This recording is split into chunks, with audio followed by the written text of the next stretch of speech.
आज Doubtnut app download करें। Doubtnut पर अपने सभी गणित, रसायन विज्ञान, भौतिक विज्ञान और जीव विज्ञान के डाउट्स का करो सफाया। बस प्रश्न की फोटो खींचो, एक ही प्रश्न को क्रॉप करो और तुरंत वीडियो सोल्यूशन पाओ।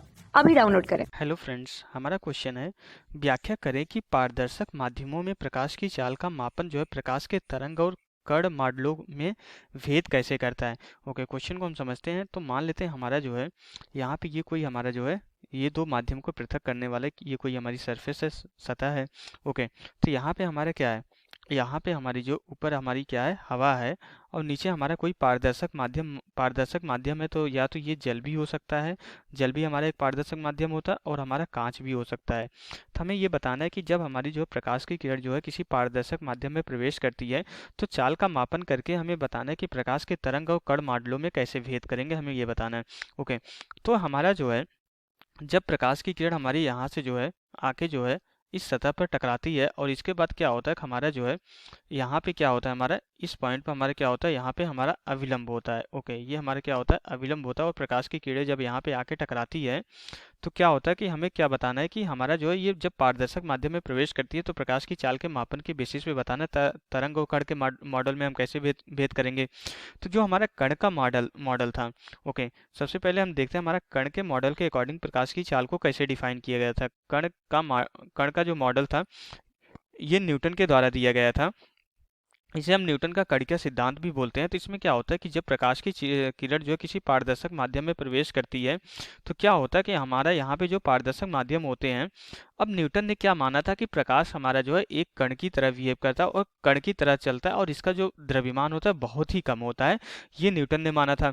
तो उन्होंने बताया कि जब प्रकाश की किरण यहाँ से प्रवेश करती है किसी पारदर्शक माध्यम में, तो ये पारदर्शक माध्यम के जो कण होते हैं, यहाँ पे हवा के कण पे हमारा क्या लगाते हैं, फोर्स लगाते हैं, जिसकी वजह से क्या होता है कि हमारी प्रकाश की चाल यहाँ पे बढ़ जाती है। और उन्होंने ये भी बताया कि हमारा क्या होता है कि जब हमारी प्रकाश की किरण यहाँ पे इस पारदर्शक माध्यम में आती है तो हमारा क्या होता है कि अविलंब की ओर झुक जाती है। और इसके लिए उन्होंने ये रीजन दिया कि हमारा क्या होता है कि यहाँ पे एक हमारे वर्टिकल डायरेक्शन में यहाँ पे ऊर्ध्वाधर दिशा में हमारा एक फोर्स जनरेट हो जाता है, जो कि हमारे इस पारदर्शक माध्यम के कणों द्वारा लगाया जाता है।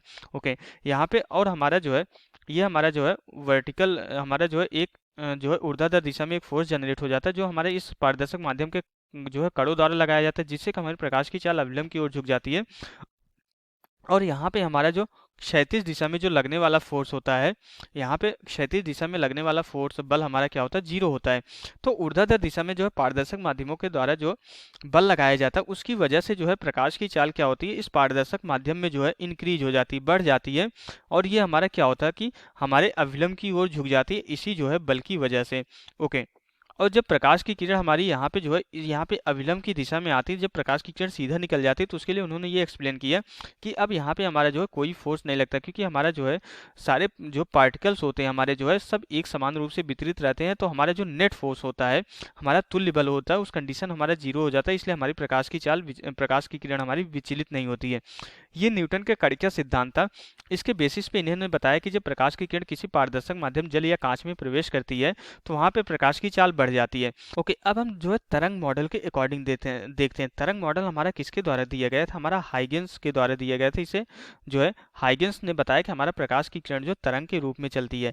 तो हाइगेंस ने क्या बताया था, जब प्रकाश की किरण विरल माध्यम से सघन माध्यम में आती है तो उसका अपवर्तनांक क्या हो जाता है, उसका अपवर्तनांक बढ़ जाता है, जिसकी वजह से प्रकाश की चाल हमारी इस सघन माध्यम में प्रकाश की चाल कम हो जाती है। अब हम यहाँ पे तरंग मॉडल और कण मॉडल में इसी प्रकाश की चाल के बेसिस पे हम डिफरेंशिएट कर पाते हैं। कैसे, कण मॉडल के अकॉर्डिंग हमारी प्रकाश की चाल यहाँ पे जब हमारी किसी पारदर्शक माध्यम में आ रही है, मीन सघन माध्यम आ रहे, तो प्रकाश की चाल बढ़ जा रही है कण मॉडल के अकॉर्डिंग, जबकि तरंग मॉडल के अकॉर्डिंग जब प्रकाश की चाल किसी सघन माध्यम में प्रवेश करती है तो प्रकाश की चाल घट जाती है तरंग मॉडल के अकॉर्डिंग।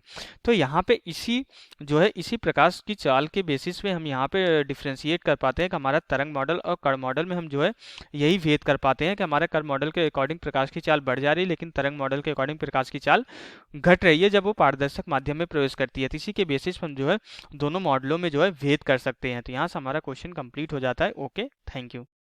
कक्षा 6 से 12वीं से लेकर नीट, IIT, JEE वो एडवांस के लेवल तक 1 करोड़ से ज्यादा छात्रों का भरोसा। आज ही डाउनलोड करें डाउटनेट ऐप या व्हाट्सएप करें अपने सारे डाउट्स 8400 400 400 पर।